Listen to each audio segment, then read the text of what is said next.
যখন ওই ফজরে আজান হয় আপনার আমার ঘুম ভাঙে না, কিন্তু ওই মাদ্রাসার ছাত্রটা বলে ফজরে আজানের 1 ঘন্টা 1.5 ঘন্টা আগে উঠিয়া তাহাজ্জুদ নামাজ পড়িয়া ওই মাদ্রাসার মধ্যে দোয়া করে, আল্লাহ আমার বাবা মাকে তুমি হেদায়েত দিয়া দাও, আমার মাদ্রাসার হুজুরদেরকে তুমি আয় আল্লাহ হায়াত বাড়ায়া দাও, আয় আল্লাহ তাদের জিহ্ন শক্তি বাড়ায়া দাও, আল্লাহ যারা কুমড়ি থাকে তাদের তুমি ইনকাম রোজগার বাড়ায়া দাও। আল্লাহ রাসূল সাল্লাল্লাহু আলাইহি ওয়াসাল্লাম বলেন, ওই মাদ্রাসার তলবে ইলমদেরকে ডাক দিবে, ও তলবে দুনিয়ার ভিতরে মানুষ তোমাকে টিটকারি করেছিল, মুন্সি বলে তোমাকে আখ্যায়িত করেছিল, জিলাপি খাওয়া হুজুর বলছিল, ক্ষীর খাওয়া হুজুর বলছিল, না না আজকে তোমাকে সম্পর্ক দেওয়া হবে, তোমাকে সম্মান দেওয়া হবে। যারা মাদ্রাসার মধ্যে পড়ছে ও দুনিয়ার মানুষ দিলের কান লাগাইয়া কথাগুলো শুনিয়া যান, একটু দিলটা নরম কইরা কথাগুলো শুনিয়া যান। বলে রাসূল বলবে যেই বান্দারা দুনিয়ার ভিতরে কোরআন শরীফ ইয়াদ করছে, হাফেজে কোরআন হয়েছে, বলে ওই হাফেজে কোরআন হওয়ার কারণে কাল কিয়ামতের দিন তাদেরকে বলা হবে আজকে তোমার যে হেফজ করেছিলা ওই হেফজ থেকে আয়াতগুলো একটা করে পড়ো, বলে একটা করে আয়াত পড়বা, আমি আল্লাহ তাআলা তোমার জন্য একটা জান্নাতের 1 তলা বাড়ি বানাই দেব। বলেন সুবহানাল্লাহ। আসসালামু আলাইকুম ওয়া রাহমাতুল্লাহি ওয়া বারাকাতুহু। লোক কিন্তু অনেক, এই জন্য সালামের উত্তরটাও জোরে শহরে হওয়ার দরকার আছে না নাই? আমরা মুসলমান, আমাদের রাসূলের সুন্নাত মানার দরকার আছে না নাই? এই জন্য আমি আরেকবার সালাম দিব। আপনি আমি যদি জিন্দা হয়ে থাকি, আপনি আমি যদি মুসলমানের সন্তান হয়ে থাকি, তাহলে অবশ্যই সালামের উত্তর জয় দেব ইনশাআল্লাহ। আসসালামু আলাইকুম ওয়া রাহমাতুল্লাহি ওয়া বারাকাতুহু। এবার 100% এর ভিতরে 60% হয়েছে, আরেকটু জোরে সোরে লাগবে। আমাদের ঈমানকে তরুতাজা করতে হবে, কথা বলেন ঠিক কিনা? আপনি আমি মুসলমান, আপনা আমার ঘুমন্ত হৃদয়কে জাগ্রত করতে হবে, কথা বলেন ঠিক কিনা? আপনা আমার ঈমান ঘুমিয়ে আছে, আপনা আমার মন ঘুমিয়ে আছে, যার কারণে এত বড় আয়োজন হওয়ার পরেও আপনা আমার এই মাহফিলে মানুষ আসতে পারে নাই, কথা বলেন ঠিক কিনা? এই জন্য আমি এই মাহফিলের এই এলাকাবাসীকে অনুরোধ করব যে আপনাদের এখানে সারা বাংলাদেশ থেকে বিভিন্ন জায়গা থেকে বিভিন্ন বক্তারা এসেছে, তারা আপনাদেরকে মূল্যবান নসিহত করবে। আপনারা নিজের বাড়িঘর ছেড়ে আপনারা সবাই এই মাহফিলে যোগ দিন। আল্লাহ তাআলা এই মাহফিলের উসিলায় সারা এলাকার ভিতরে দ্বীনি হাওয়া চালু করে দিবে। বলেন সুবহানাল্লাহ। আরেকটু জোরে সরে বলি আলহামদুলিল্লাহ। আল্লাহ রাব্বুল আলামিন কোরআনুল কারীমের ভিতরে বলেন, লা ইন শাকারতুম লাযীদান্নাকুম ওয়া লা ইন কাফারতুম ইন্না আযাবি লাশাদীদ। আল্লাহ রাব্বুল আলামিন কোরআনুল কারীমের মধ্যে বলেন, যে বান্দা আমার নিয়ামত পাওয়ার পর, নিয়ামত খাওয়ার পর নিয়ামতের শুকরিয়া আদায় করবে, আমি আল্লাহ তাআলা ওই বান্দার নিয়ামতকে বাড়াই দিব। বলেন সুবহানাল্লাহ।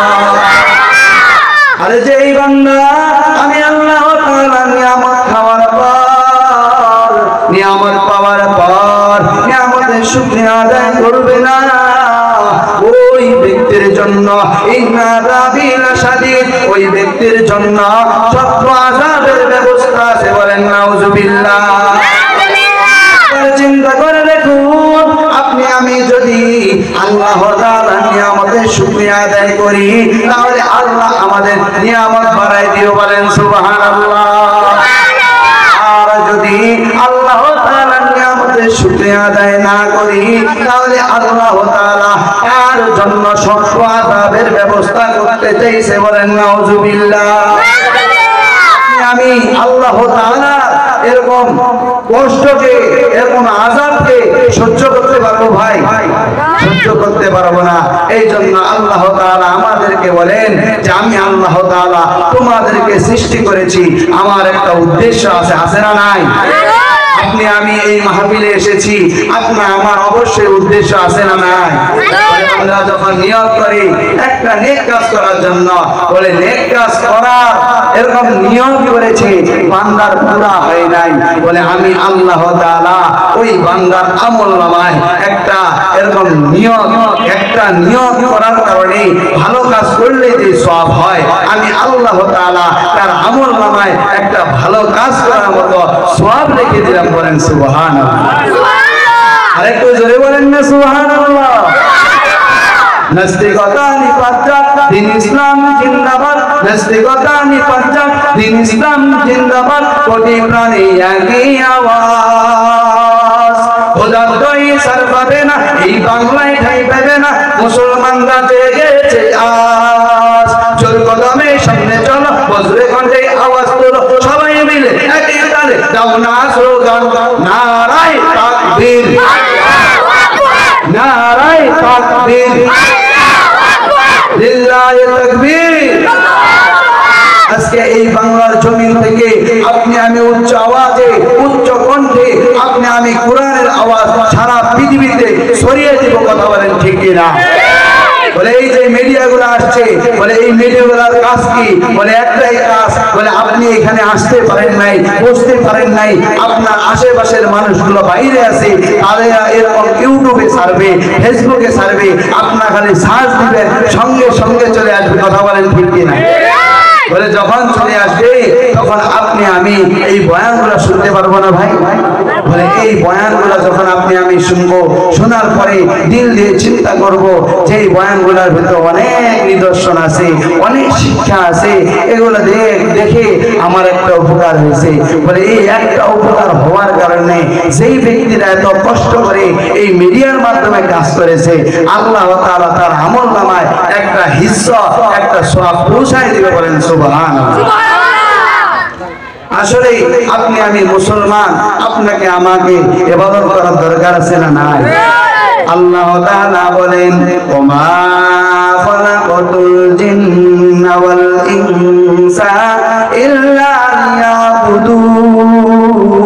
লিয়াবুদুন। আল্লাহু আকবার। আল্লাহ রাব্বুল আলামিন কুরআনুল কারীমের মধ্যে বলেন যেই বান্দা আমার ইবাদত করবে, আমার হুকুম মেনে চলবে, দুনিয়ার ভিতরে আমল করবে, আমি আল্লাহ তাআলা তার জন্য জান্নাতের ব্যবস্থা রাখছি, বলেন সুবহানাল্লাহ। আসলে আমরা মুসলমান, আমাদের কাজ কি? আমাদের কাজ হলো একটাই, আমরা আল্লাহ তাআলার ইবাদত করব, কথা বলেন ঠিক কিনা? আপনি আমি দুনিয়ায় এসেছি, আসার পর আপনি আমি দুনিয়ার সব কিছু আল্লাহ তাআলার নিয়ামত ভোগ করতেছি, কিন্তু আপনি আমার আল্লাহ তাআলার নিয়ামতের শুকরিয়া করি না, কথা বলেন ঠিক কিনা? আপনি আমি যদি আল্লাহ তাআলার নিয়ামতের শুকরিয়া আদায় করতে চাই, আল্লাহ তাআলা কুরআনুল কারীমের মধ্যে বলেন ওয়া ইন তাউদ্দু নি'মাতাল্লাহি লা তুসুহা।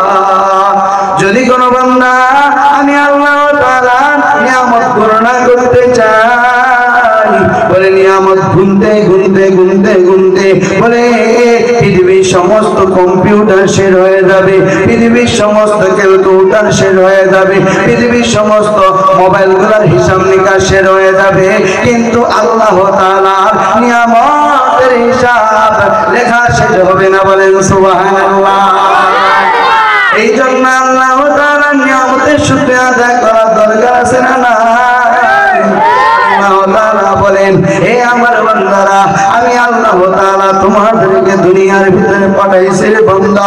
আমি আল্লাহ তাআলা এমনি এমনি তোমারে পাঠাই নাই। আমি আল্লাহ তাআলা তোমাদেরকে পাঠাইছি কেন? তোমাদেরকে দুনিয়াতে প্রেরণ করছি কেন? বান্দা তুমি দুনিয়ার ভিতরে যাবে, যাওয়ার পরে আমি আল্লাহ তাআলার ইবাদত করবে। আমি আল্লাহ তাআলা তোমার পিছনের সমস্ত গুনাহ মাফ করিয়া জান্নাতের ভিতরে দাখিল করে দিব। বলেন সুবহানাল্লাহ। জোরে বলেন না সুবহানাল্লাহ। আমি তো আজকে সুবহানাল্লাহ বলতে চাই না, কিন্তু যখন ওই জগদল বাজারে, ওই বড় বিচ বাজারে যখন ফুটবল খেলা শুরু হয়ে যায়, ক্রিকেট খেলা শুরু হয়ে যায়, ড্যান্স শুরু হয়ে যায়, নাচ গান শুরু হয়ে যায়, তখন আপনি আমি চিল্লা চিল্লি করি না? এই কথা বলেন ঠিক কিনা? আপনি আমি সবাই চিল্লা চিল্লি করি।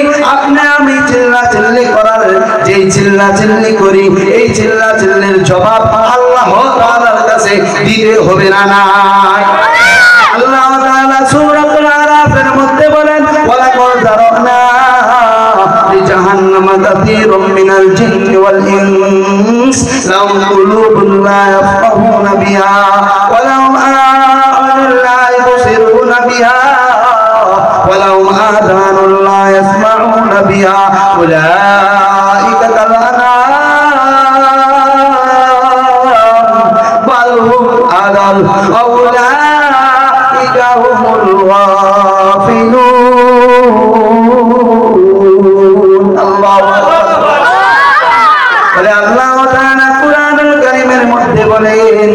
আমি আল্লাহ তাআলা মানুষ বানাইছি, জিন জাতীয় বানাইছি। বানাইছে না নাই? আল্লাহ তাআলা মানুষ বানাইছেন এবং জিন জাতীয় বানাইছেন। কথা বলেন ঠিক কিনা? একটু আপনি আমি জিকির করি, লা ইলাহা ইল্লাল্লাহ।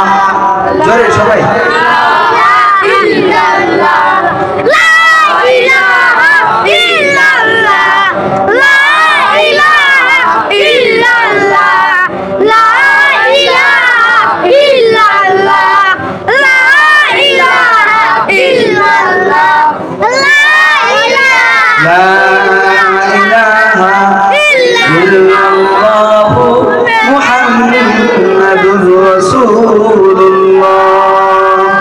সবাই বলেন সাল্লাল্লাহু আলাইহি ওয়াসাল্লাম। আমি যে আয়াতে কারিমা তেলাওয়াত করেছি, আপনি যদি একটু চিন্তা করে দেখেন, একটু দিমাগ দিয়ে চিন্তা করে দেখেন যে আমি আল্লাহ তাআলা যে আয়াতগুলো শুনতেছি, আপনা আমার আল্লাহ তাআলার ইবাদত করার দরকার আছে না নাই? আল্লাহ তাআলা বলেন, ওয়ালাকাদ যারানা লিজাহান্নামা কাসীরাম মিনাল জিন্নি ওয়াল ইনস। আল্লাহ রাব্বুল আলামিন কুরআনুল কারীমের মধ্যে বলেন যে আমি আল্লাহ তাআলা মানুষও বানাইছি, জিন জাতিও বানাইছি। বলে অধিকাংশ মানুষ এবং জিন জাতি জাহান্নামের ভিতরে থাকবে। অধিকাংশ মানুষ এবং জিন জাতি জাহান্নামের ভিতরে থাকবে। কিন্তু কেন? বলে জাহান্নামের ভিতরে থাকবে, কিন্তু কেন? বলে আল্লাহ তাআলা বলেন, লাহুম কুলুবুন লা ইয়াফকাহুনা বিহা। আমি আল্লাহ তাআলা তোমাদেরকে একটা দিমাগ দিয়েছি রে বান্দা। এই দিমাগ দিয়ে তুমি দুনিয়ার সব কিছু চিন্তা করলা, দুনিয়ার ভিতরে গান শুনলা, না শুনলা, বলে দুনিয়ার কৃষি কাজ কর্ম যা কিছু আছে সব কিছু শুনলা, কিন্তু দুনিয়ার ভিতরে যে আমি আল্লাহ তাআলা তোমাকে আমার ইবাদত করতে বলছি, তোমার দিমাগ কি একবার চিন্তা করে নাই? যেহেতু তোমার দিমাগ চিন্তা করে নাই, আজকে তোমার সাথে আমার কোনো সম্পর্ক নাই, তোমার সাথে আমার কোনো সম্পর্ক নাই, তুমি দূর হয়ে যাও। আল্লাহ তাআলা বলবে তোমার সাথে আজকে কোনো সম্পর্ক নাই। বলে যেই বান্দারা দুনিয়ার ভিতরে ইবাদত করে নাই তারা আলাদা হয়ে যাও, আর যারা ইবাদত করেছে তারা আলাদা হয়ে যাও। বলেন সুবহানাল্লাহ। আল্লাহ তাআলা বলেন, লাহুম কুলুবুন লা ইয়াফকাহুনা বিহা। আল্লাহ তাআলা তাদের একটা কলব দিয়েছে। এরপর বলেন কি? বলে আমি আল্লাহ তাআলা তাদেরকে একটা চোখ দিয়েছি। কি দিয়েছেন? চোখ দিয়েছেন।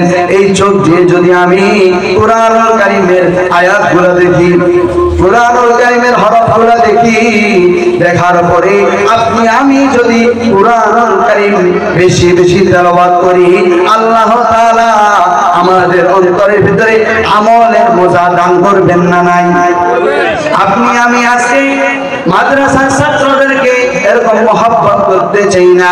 মাদ্রাসায় পড়লে নাক সিটকানি দিই, এরা হুজুর হয়ে কি করবে? এদের তো কামাই নাই, এরা তো মসজিদে ইমামতি করে, এদের তো কোনো দাম নাই। এটা কি কথা ঠিক না বেঠিক কথা বলেন? আল্লাহ রাসূল সাল্লাল্লাহু আলাইহি ওয়াসাল্লাম বলেন, হে দুনিয়ার মানুষ, দিনের কান লাগাইয়া শুনিয়া রাখো, হে আমার নবীর উম্মতের দল, দিনের কান লাগাইয়া শুনিয়া রাখো। ইউকালু লিসাহিবিল কুরআন ইকরা ওয়ারতাকি ওয়ারাতিল কামা কুনতা তুরাতিল ফাইন্না মানজিলাকা ইনদা আখিরি আয়াতিন তাকরাউহা। আল্লাহ নবী সাল্লাল্লাহু আলাইহি ওয়াসাল্লাম বলেন, যে বান্দারা দুনিয়ার ভিতরে মাদ্রাসায় পড়বে, মাদ্রাসায় ছাত্র দিবে, মাদ্রাসার ভিতরে নিজের সন্তানকে দিবে, নিজের নাতি পুতিদেরকে দিবে, নিজের আত্মীয় স্বজনদেরকে দিবে, গরিব মাদ্রাসার ছাত্রদেরকে সহযোগিতা করবে বলে তাদের সহযোগিতার জন্য একটু হাত বাড়াবে, আল্লাহ তাআলা বলেন আমি আমার নবীর মহব্বতের কারণে ওই ব্যক্তির নাজাতের ওসিলা বানায় দিব। বলেন সুবহানাল্লাহ। আল্লাহ নবী সাল্লাল্লাহু আলাইহি ওয়াসাল্লাম বলেন, ইকরাল সাহিবুল কুরআন ইকরা ওয়ারতাকি কামা তুরাতিল আইনা মানজিলাকা ইনদা আখির আয়াতিন তাকরাউহা। এই দুনিয়ার মানুষ তোমরা শোনো, যাদেরকে তোমরা দাম দাও না, মাদ্রাসার ভিতরে যায়, মাদ্রাসার ভিতরে ফ্লোরের মধ্যে ঘুমায়, করে তারা কত কষ্ট মুজাহাদা করে, কিন্তু আপনি আমি তো জীবনে মাদ্রাসায় যাই নাই, জীবনে মাদ্রাসায় পড়ি নাই, আপনি আমি কেমনে বুঝবো রে ভাই? যখন ওই ফজরে আজান হয় আপনা আমার ঘুম ভাঙে না, কিন্তু ওই মাদ্রাসার ছাত্রটা বলে ফজরে আজানের 1 ঘন্টা 1.5 ঘন্টা আগে উঠিয়া তাহাজ্জুদ নামাজ পড়িয়া ওই মাদ্রাসার মধ্যে দোয়া করে, আল্লাহ আমার বাবা মাকে তুমি হেদায়েত দিয়া দাও, আমার মাদ্রাসার হুজুরদেরকে তুমি আয় আল্লাহ হায়াত বাড়ায়া দাও, আয় আল্লাহ তাদের জেহেন শক্তি বাড়ায়া দাও। আল্লাহ যারা কুমড়ি থাকে তাদের তুমি ইনকাম রোজগার বাড়ায়া দাও।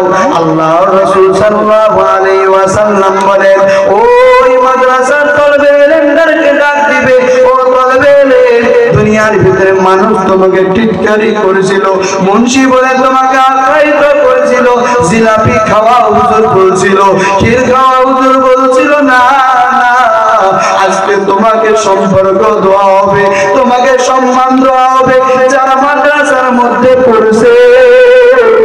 ও দুনিয়ার মানুষ, দিলের কান লাগাইয়া কথাগুলো শুনিয়া যান, একটু দিলটা নরম কইরা কথাগুলো শুনিয়া যান।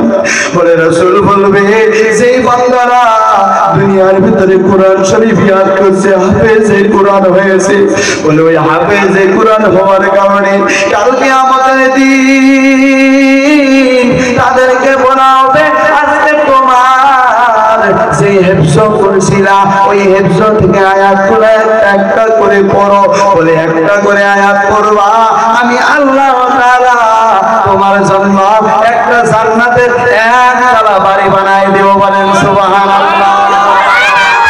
এক ছেলের নাম হলো ইউসুফ, এই ছেলে মাদ্রাসার মধ্যে পড়ে,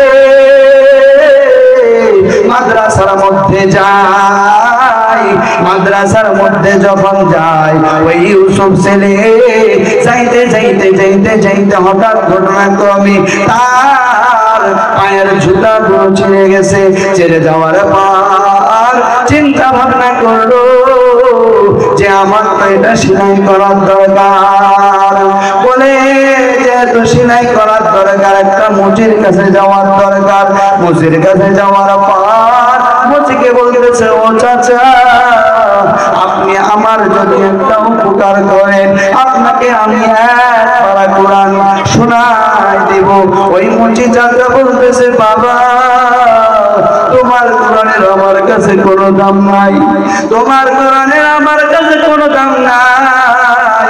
তুমি যদি আমাকে টাকা দাও তাহলে আমি তোমার জুতা সেলাই করে দেব।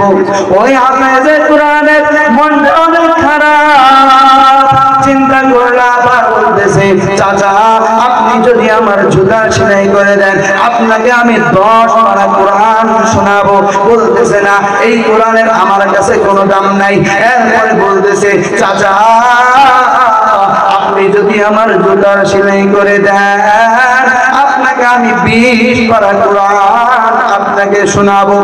তখন মুচি বলতেছে, ও মাদ্রাসা করবে ভাতিজা, তুমি শুনো, তোমার কোরআনের কথা যে বলতেছো, এই কোরআন আমার কাছে কোনো দাম নাই। আবার আপত্তি মিনত করিয়া বলতেছে, ও চাচা, আপনি যদি আমাকে এই জুতাটা সেলাই করে দেন, তাহলে আপনাকে আমি 30 পারা শোনাবো। এরপরও মুচি চাচার মন বলে না, ও ইউসুফ ছেলের মনটা অনেক ভাঙা, আর মাদ্রাসায় যায় না। একদিন নয়, 2 দিন নয়, 3 দিন হয়ে গেল, মাদ্রাসার মধ্যে যায় না। যেই ছাত্রগুলো মাদ্রাসার মধ্যে অনেক দামি থাকে, মেধাবী থাকে, যারা জ্ঞান ভালো থাকে, যারা পড়ালেখা ভালো পারে, বলে তাদেরকে এরকম ওস্তাদরা মহব্বত করে না? নাই, মহব্বত করে। বলতেছে, ও ইউসুফ, তুমি মাদ্রাসার মধ্যে যাও না, যার কারণে আমি ওস্তাদ বাধ্য হয়ে তোমার বাসায় চলে এসেছি। ইউসুফকে বলবো, বাবারে, তুমি আমার মাদ্রাসার মধ্যে চলে আসবা। বলতে, হুজুর, সেই কোরআনের কোনো দাম নাই।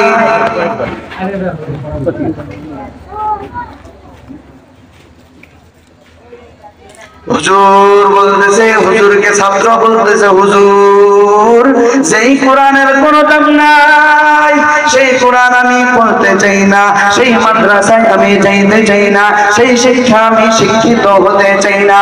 তখন ওস্তাদ বলল, বাবারে, তোমার জন্য আমি একটা হীরা টুকরা নিয়ে এসেছি। এই হীরা টুকরা নিয়ে বাজারের মধ্যে যাবা। যাওয়ার পরে প্রথমে ওই মুচির দোকানে দেখাবা, দেখানোর পরে বলবা যে, চাচা, আমি এই হীরার টুকরাটা আপনার কাছে বিক্রি করতে চাই। ওই মুচি চাচা বলতেছে, না না, এই হীরার টুকরা আমার কাছে কোনো দাম নাই। এরপরে আলু যেখানে বিক্রি করে, কাঁচা মরিচ, কাঁচা যেখানে বিক্রি করে, সেখানে গেল। বলতেছে, এটা আপনি কিনবেন নাকি? বলতেছে, না, এটা কেনার মতো আমার ক্ষমতা নাই। এরপরে নাপিতের দোকানে গেছে, যাওয়ার বলতেছে, ও নাপিত চাচা, আপনি কি আমার এই জিনিসটা কিনবেন নাকি? বলতেছে, না, আমার কাছে কোনো দাম নাই। এরকম এক করে দুনিয়ার ভিতরে, ওই বাজারের ভিতরে যতগুলো দোকান ছিল, সব দোকানে যাওয়ার পর একটা দেখতেছে স্বর্ণের দোকানদার। ওই স্বর্ণের দোকানে যাওয়ার পরে এই ইউসুফ ছেড়ে বলতেছে, ও স্বর্ণকার চাচা, আপনার কাছে আমার একটা হীরা টুকরা বিক্রি করতে চাই, আপনি কি এই হীরা টুকরা নেবেন নাকি? তখন ওই স্বর্ণকার বলতেছে, বাবারে, তুমি যে হীরার টুকরা আমার কাছে নিয়ে এসেছো, এই বাজারের মধ্যে সবচেয়ে হাইয়েস্ট দোকান আমার 7টা আছে। বলে, এই 7টা দোকান যদি আমি বিক্রি করে দেই, তারপরও তোমার এই হীরার টুকরার দাম হবে না। বলেন সুবহানাল্লাহ। যখন এই কথা শুনলো, ইউসুফ আর দেরি করে নাই, সঙ্গে সঙ্গে সঙ্গে ওই হীরার টুকরা নিয়ে ওস্তাদের কাছে চলে গেছে। ওস্তাদ, ও হুজুর, আপনি কি এমন জিনিস আমাকে দিলেন যার কারণে পুরা বাজার বিক্রি করে দিলেও এই জিনিসটার দাম হবে না? তখন তার ওস্তাদ বলতে, ইউসুফ রে, তুই তো আমার কাছে বলছিলি যেই কোরআনের দাম নেই সেই কোরআন পড়তে চাই না, যেই মাদ্রাসার দাম নাই সেই মাদ্রাসায় যাইতে চাই না, যেই শিক্ষার দাম নাই সেই শিক্ষা আমি করতে চাই না। বলো ইউসুফ, এই হীরার দাম আছে না নাই? ইউসুফ সঙ্গে সঙ্গে বলতেছে, হুজুর, হীরার দাম এত বেশি, এত বেশি, বাজার বিক্রি করে দিলেও হীরার দাম দিতে পারবে না। তখন ওস্তাদ বলল, ইউসুফ,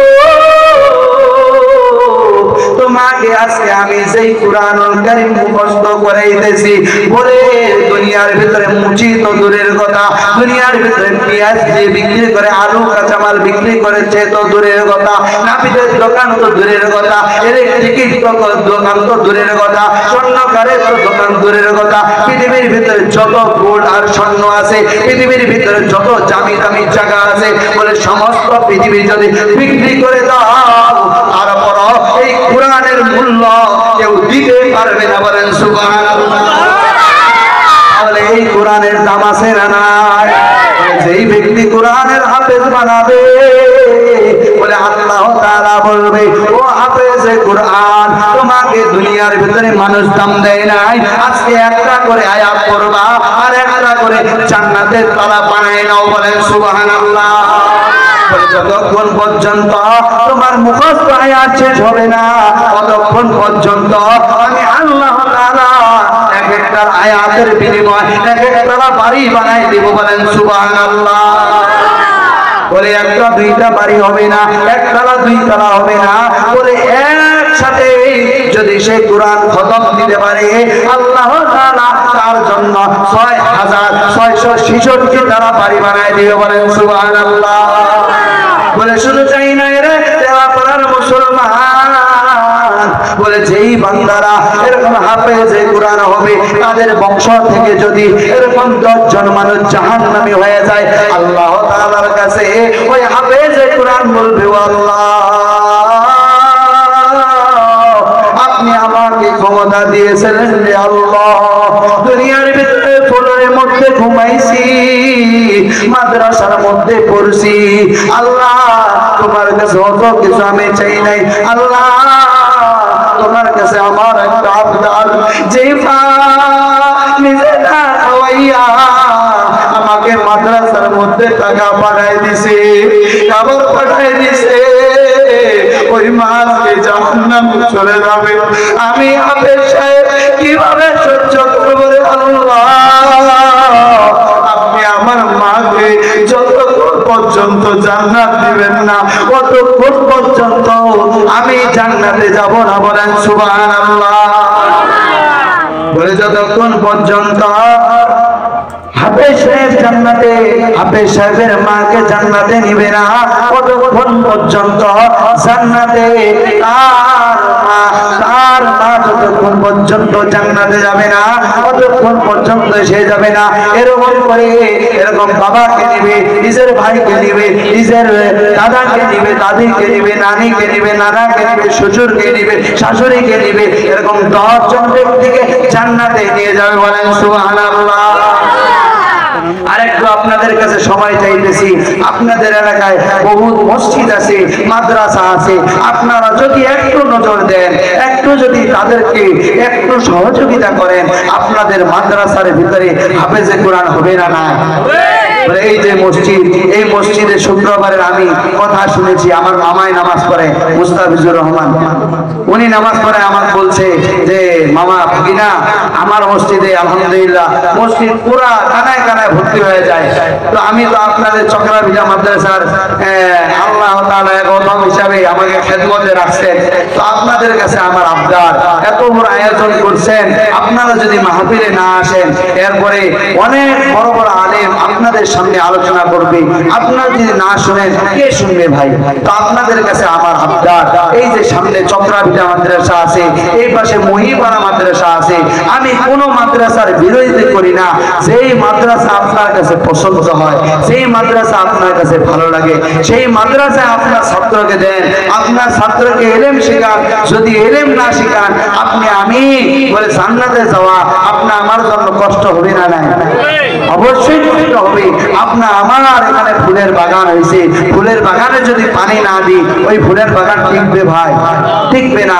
আপনাদের কাছে আবদার, আমি শুনেছি এই টেরাপাড়া থেকে আমাদের ওই চক্রাভিটা মাদ্রাসায় অনেক ধান আপনারা করেন। এই যে ধানের মৌসুম, আপনার সবাই বলে ধান দেন। আমি আপনাদের জন্য, আমার মসজিদ আছে, মাদ্রাসা আছে, আমি সব সময় আপনাদের জন্য দোয়া করি। এখানে আসে আমার মনটা ভরে গেল। আপনারা যে এত সুন্দরভাবে আলোচনা শুনবেন, আমার হৃদয়টা ঠান্ডা হয়ে গেছে। আপনাদের জন্য আমি অবশ্যই দিন থেকে দোয়া করব। আর আপনাদের যে মহিপাড়া মাদ্রাসা আছে আর চক্রাভিটা মাদ্রাসা আছে, আপনারা একটু ছাত্র দিয়ে হেল্প করবেন, একটু টাকা পয়সা দিয়ে হেল্প করবেন, করবেন তো ইনশাআল্লাহ? আপনি আমি অনেকে মাসালা জানি না। এই যে ধান করছি না ভাই, ধানের একটা ওষুধ আছে, আছে না নাই? এই মাসালাটা অনেকে আপনি আমি জানি না, বলে না জানার কারণে আপনি আমি দিই না। বলে এই যে আপনি আমি ধান করেছি, আল্লাহ তাআলা এরকম আসমানে পানি আছে না নাই, রোদ আছে না নাই, পাতার আছে না নাই, বলে আল্লাহ তাআলা কিন্তু সব দিয়ে আপনি আমি এরকম কি করেছি, ধান ধান যা আছে আবার কাছে সব করছি, করছি না ভাই? বলে আল্লাহ তাআলা আপনি আমার চাইতেছেন কি জানেন? বলে চাইতেছেন 10 ভাগের 1 ভাগ। কয় ভাগের 1 ভাগ? 10 ভাগের 1 ভাগ আল্লাহ আমরা কি করব? দান করব। তো আপনাদের কাছে আমরা আমার আকুল আবেদন, আমার বাসা কিন্তু সত্তরপাড়া, আপনারা সবাই ছিলেন। লিওন ভাই আছে না, মেকানিক্সের দোকান করে, উনি আমার বড় ভাই হয়। আপনাদের মাদ্রাসায় যেহেতু আসি, আপনারা অবশ্যই আমাদের মাদ্রাসা মসজিদ যা পারেন যেখানে পারেন আপনারা সবাই দান করবেন তো ইনশাআল্লাহ? আল্লাহ তাআলা আমাদের সবাইকে আমল করার তৌফিক দান করেন। এবার আপনাদের সামনে সারা বাংলার মুফাসসিরে কুরআন আপনাদের সামনে আলোচনা করবে। যার আলোচনা শোনার জন্য মসজিদে জায়গা ধরে না, সেই মানুষটা আপনার সামনে চলে এসেছেন। আপনাদের এই পঞ্চগড়ের গৌরব এবং কৃতি সন্তান, যার বাড়ি এই যে বড়কামাদের ভিতরে, তিনার নাম হলো হযরত হাফেজ মাওলানা মুফতি ইউসুফ জামিল পঞ্চগড়। তিনার আলোচনা আপনারা সবাই মনোযোগ দিয়ে শুনবেন তো ইনশাআল্লাহ? আল্লাহ তাআলা আমাদের সবাইকে আমল করার তৌফিক দান করেন। ওমা তৌফিকি ইল্লা বিল্লাহ। আসসালামু আলাইকুম ওয়া রাহমাতুল্লাহি ওয়া বারাকাতুহু।